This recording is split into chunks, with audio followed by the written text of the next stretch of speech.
political theory, just the foundations of it. So we're not going to venture too much into like modern understandings of it. We're just going to reflect on man, and I'm using that word inclusively, man in the world, all right, and how they live with one another. So the first thing we need to talk about is to remind us of our assumptions. Okay, so when we're talking about ethics, all right, the three assumptions we generated were: there's a real world, it's inhabited by people like me, and that the world as it appears is approximately the world as it is. All right, and furthermore, that human beings are free.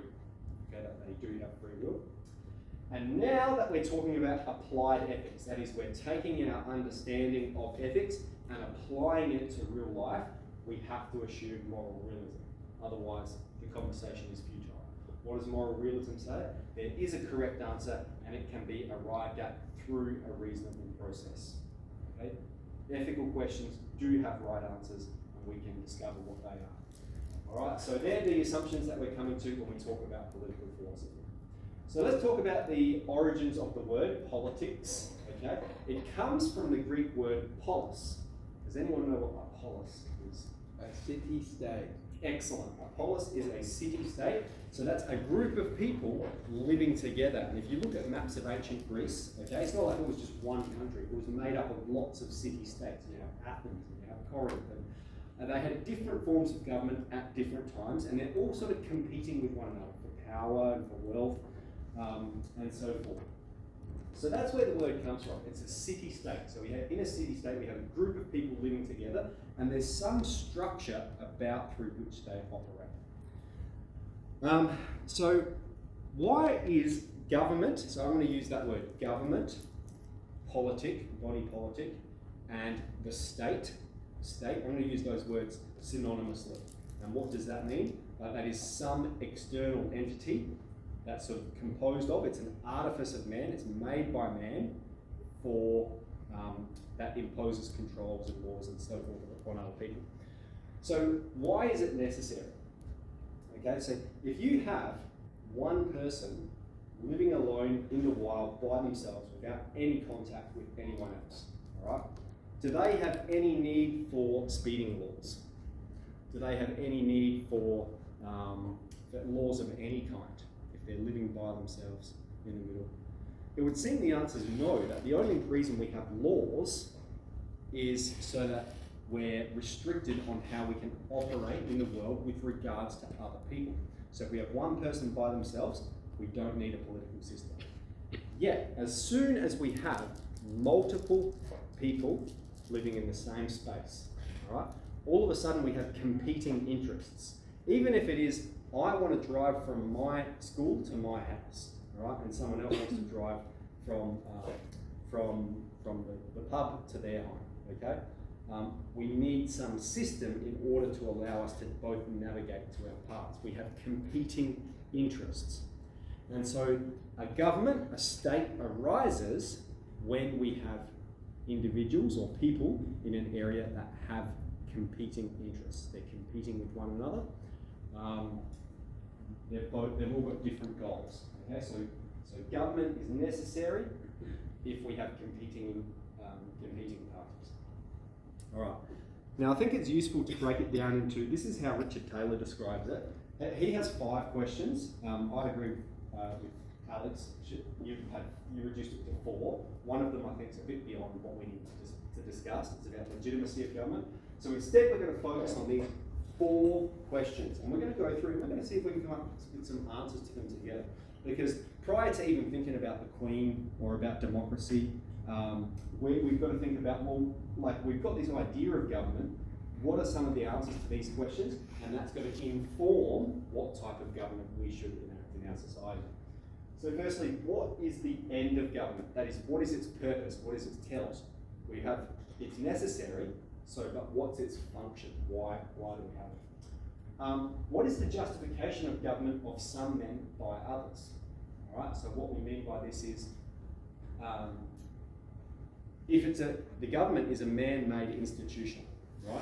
And so inevitably it's going to be inhabited by men or controlled by men, and those men are going to, in impose their will or those regulations upon other men. So we have one group of men imposing regulations and restrictions upon other men.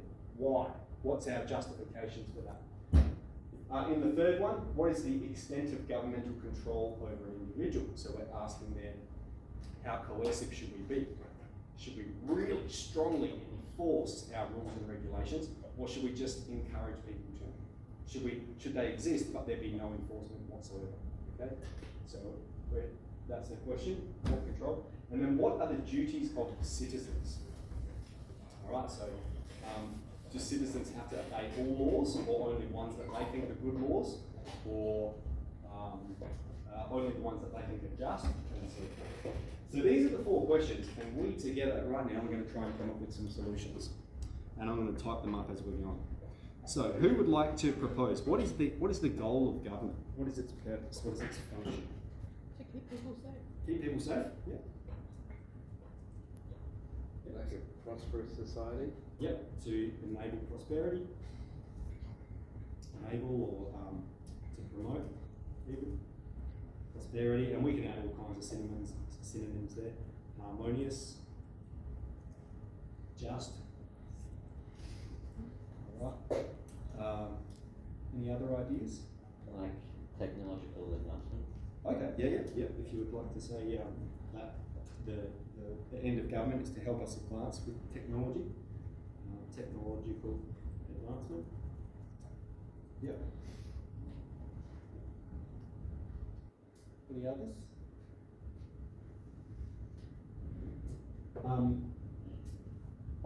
I reckon these are all good. I think the most important one, I said, if you have one man by himself, right, in the wild, he's free to do anything. There's no restrictions on him whatsoever. However, we've said the purpose of the end, not the purpose, that's what we're talking about now, but government exists because we have competing interests. And so the government exists to allow freedom within those interests. All right, so it exists to allow people to have as much sort of freedom and liberty and pursue their own choices and ideals without many restrictions. All right, you friend, do you disagree? Depends on the interests, I Yes. guess. Yeah. So, man in the wild by himself is free, but as soon as we have a government system, we've got some restrictions on freedom, don't we?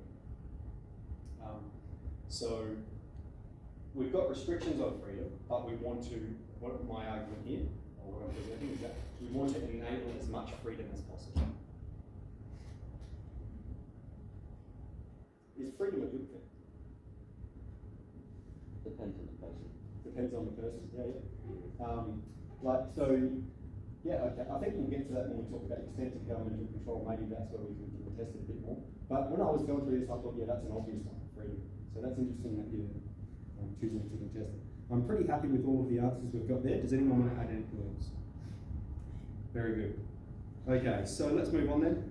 What is the justification of government of some men by others? And we're talking about like a sort of a reasonable justification. So all this means is we have a government and it regulates how people behave. Right? Why? Why do we have a government? Why do we let some people regulate our behaviour? Okay, and it is associated with the end of government, so we might find ourselves being a bit repetitive here with some of the answers. What is the justification? I would say to keep people safe again. Yeah, excellent. Yeah. So we need to keep people safe. Yep. Maintain order.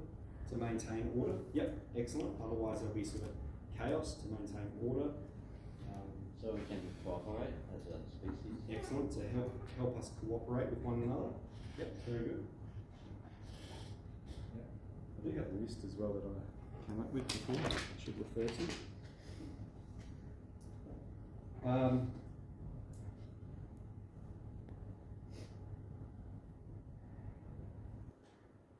Do we obey because we are slaves and have to, from fear or threats? Or is government justified in what it demands? That's the kind of question it's asking. Safe to maintain order, to cooperate, is the justification of government by some men, of some men by others. Any others?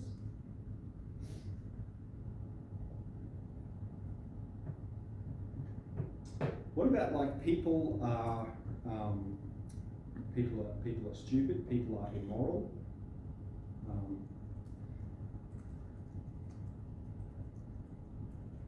And so they need to be restricted. Some people can't take care of themselves as well. Yep. So Like they're, disabled people can't. I might not put disabled in with those words, just 'cause. But yeah. So Imply it, I guess. yep. I don't know. Get Am I them being- more equal. Yep. They work as one unit. Yep. bad? So it promotes equality. And unity. Okay, so there's some good justifications, all right? So if we're saying, like let's just take the first one, what is the justification of government? Well, it keeps people safe and it's good for people to be safe, okay? Government is good because it enables us to continue living healthy lives and it's good for us to continue living healthy lives, all right? It maintains order, it keeps criminals at bay, so it allows you, why is it good if criminals are sort of restricted in what they can do? Because it allows you freedom to pursue your own interests, to grow a farm, and grow an apple tree without anyone flogging it or burning it. Okay, so next one. What is the extent of governmental control over the individual? So I offered sort of two extremes and sort of something in the middle. What did I say before? The extent of government control. How much should we coerce people? So what would be at the sort of the liberal end, the freedom end, where you have a government that imposes no coercion whatsoever. Anarchy. Yeah, so that's what it's described as. I'll write anarchy. And so anarchy is what is the extent of government control over the individual? Anarchy, so no rule. Well, not that there's no rules, but we don't impose the rules. Okay, there are rules, but they're not imposed. Rules are not imposed. Alright, there's no enforcer at all. Alright, there are rules, we have these sort of society, there's even law books, but there's no judges or police or anything, no one imposes them. So that would be at one end. What's at the other end? Like the complete authoritarian end. So you can describe this, you could go, far left, anarchy, no rules, let's have freedom. Far right, authoritarian. Punitive, let's enforce the rules, let's put everyone in jail, let's kill people if they do the wrong thing. Alright, so that's the sort of authoritarian, that's associated with conservatism. Authoritarian, we can be punitive, rules are imposed viciously. And then you could have something in the middle there, right? Okay, so they're sort of the two ends of the spectrum, and then we could have something in the middle. All right, so that's pretty good, I think. Anything else to add to that one? Very good. Last one. What are the duties of citizens? Obey the rules. Obey the rules. Yep. All of them. Well, Obey the rules. should. Okay. All. Some. Just the good ones. Just the last ones. So they're sort of questions that need to be answered. But yeah, that's good. Citizens should obey the rules.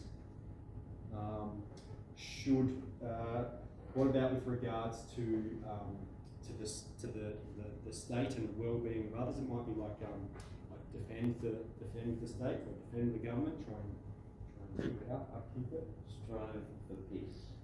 Strive for peace. Good.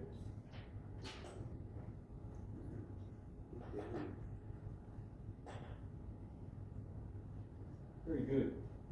The only thing I want to add here, back at this one, is this question here. Let's think about what comes first. Does the government exist for us, or do we exist to serve the government? The first one. The first one. The government exists to serve the people, okay? Because it comes after. It's even metaphysically, you need people before you can have the government. Okay, so the government exists what for? To serve us. How's it going to serve us? It's going to keep us safe. It's going to promote prosperity and harmony and justice. It's going to advance our technology. It's going to give us freedom. Okay. All right. So then, any other reflections on those? Okay, so let's look at the ways that government has been described in the past. Okay, and here we're thinking of, I think, more through a Greek lens, just because then these words aren't as clearly clearly explicated as they are today.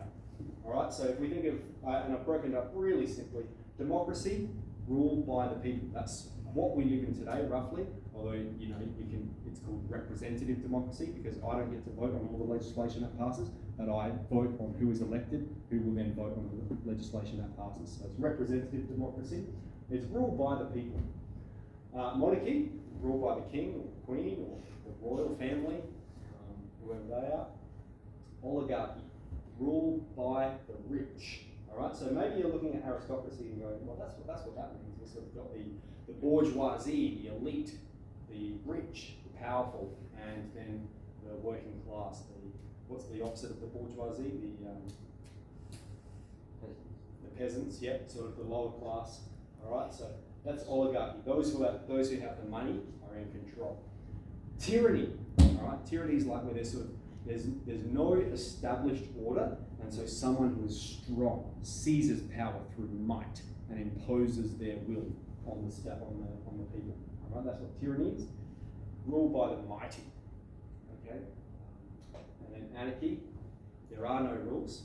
All right, and what we often have in an anarchical state is someone seizes power, someone with a machine gun takes control. You see it in all those TV shows like The Walking Dead, and you know all those sort of post-apocalyptic societies collapsed. But what's happened? So we've got no one's regulating the rules, and so then we have these city-states arise where people assert their control over others. Lots of movies like that. Okay, and then for Plato, this is how it's described: aristocracy. It's ruled by philosophers, philosopher kings, those who are wise. They decide the rules for everyone. Now, one thing to be said about laws, right, is law is a teacher in many ways. Okay, you grow up in a society, right, and you learn that there's all these laws. Okay, not speed. Okay, so you learn that these laws, and the fact that it's a law informs you about the morality of that action. So what I mean by that is the law says you should drive the speed limit or you shouldn't exceed the speed limit because it imposes a danger to other people. It would be immoral to do so. And so it informs your sense of morality. The law is a teacher. So in that sense, perhaps laws should be reflective of morality. And of course they are. It's applied ethics. Okay. We mentioned this idea to you guys last year.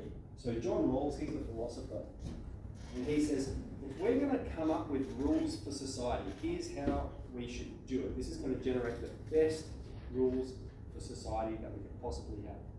We need a bunch of people that, before they come into the world, they don't know who they're going to be. They could be anyone. They could be white, black, they could be disabled, they could be anything. They could be any person. Gay, straight, doesn't matter. All right? And so we need these people that don't have any characteristics. They're a blank person. And they've got to say, I could occupy any one of these people. All right? I could be any one of those. So I'm going to decide what rules I should set up so that everyone has a fair go, whether you're born in a wealthy family or a poor family, whether you're born in Africa or Australia. We want to set up this worldwide, global society so that it's going to be fair. I'm going to inhabit one of these. I don't know which one it's going to be. I want it to be a good, safe, happy society. What rules and regulations should I set up? So he proposes this, and it's a reasonable idea. Any thoughts? Kind of just sounds like communism with extra steps. Yeah. Why? Because Everyone's equal. Everyone's equal. Yeah. So it makes everyone equal. Yeah. A bit more involved, maybe a rationalisation for equality. Mercedes? I don't know. I don't feel like that would really work. Yeah. Do you think it's a good idea? So all these things are good in It's theory. a good idea, but it's just too much effort. It wouldn't How work. do you do that? Is well. Yeah. How do you get Yeah. just a blank? Hold on, how do we get this Yeah, going? it's That's right. too much How do we effort. get here? We can't. And so whenever we picture the world, we necessarily picture it with through the lens that we're already involved with. So it's a good idea, but difficult to achieve this. Yep. Very good. All right. So then let's quickly scroll through the types of government, and then we'll talk about some advantages and disadvantages. So democracy. Who can tell me? It's ruled by people. Now, what are some good things about rule by the people? Fair representation. Fair representation, and everyone gets a say. All right. What are some bad things? Everyone's dumb. People are dumb. People are dumb. People are easily swayed. They fall for false advertising. They're subject to all kinds of influences, social engineering around them. People are just horrible people. in general. People are horrible. Yeah. People are nasty. People are immoral. All right. People don't know what they want. People don't know what they want. It's also kind of weak, like lack of decision making. Lack of decision making. Yeah. Yeah. And so, what about like under democracy? Could something that is immoral be legal? Yeah. Yeah. Yeah, if everyone voted for it, absolutely. If everyone agreed. It's the In same with fact, all of them, though. say again. It's the same with all of them. Well, Any of them could have we'll something assess. wrong. I think we'll assess when we get through. But I think Yeah. you're right. Yeah. But in fact, with democracy, you only need 51% of people to think it's a good idea, even, and then it's imposed upon everyone else. That 49% of people are subject to the will of 51% of people. All right. So big problems. Who can remember the Churchill lines about democracy? He's got two good ones. It's the worst one, other than the ones we tried. Yeah, it's the worst form of government apart from all the others. Yeah. Okay, that's what he said. And he also said the best argument against democracy is a conversation with the average man in the street. All right, because no one knows what they're talking about. Okay, how about monarchy? So monarchy is ruled by the kings. All right. Can anyone think of anything good about it? No. Quick decision making. Quick decision making. Yep, that's a good thing. All right, they're not sort of fussing around, going through this whole judicial process, signing forms, bureaucracy. All right, they're just like, bam, law, there it is. All right. Any other benefits to it? Sometimes they're good at making money. They could be good, yeah, economically. They could be rich. I mean, here, like perhaps one problem is you're going to have lots of different kingdoms, okay? And that's probably inevitable given the sort of scale of the world we live in. But yeah, if we could have smaller kingdoms that somehow maintain peace with one another, it might be a good thing. But the other thing is you can get dodgy kings, can't you? You can get real dodgy kings that just sort of take what they want. What are some other disadvantages of monarchy? Yes, also dumb. They're dumb. Yeah. Dumb, immoral. There's no one to impose laws on the king. That's it. There's no often there's no restrictions upon whoever is king. They're just sort of someone who can assert their will on the world in They many ways. usually, they only like think about the average person. They don't really think about like disabled people or black people. Or Yeah. They don't think about the minorities usually. Yeah. So someone who's a king, they've obviously got their own lens that they're looking at the world through, Yeah. and they often don't consider those of others. Okay, oligarchy. So that is ruled by the rich. All right. Advantages. Money. Yep, keeps the rich people rich, so it's good if you're a rich person. Disadvantages. I don't care about poor people. They don't care about poor people. Generally, the majority of poor people are sort of oppressed and downtrodden. Okay. Tyranny, ruled by strong and mighty. All right. Advantages. Quick decision making. Very quick decision making. He likes quick decision making. And like generally a tyranny is established and it does create some form of peace. All right, there's an old saying, a Roman saying, it goes, peace through power. We will have peace, but it will be established through our power. We're going to assert peace on you. We're going to impose peace through our power.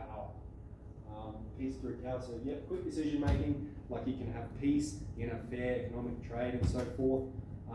But the problem is, even if you had a good tyranny, and they were good, they were good tyrants. You know, that word's not necessarily mean it's a bad person. It just means someone who seized power and they can impose goodwill.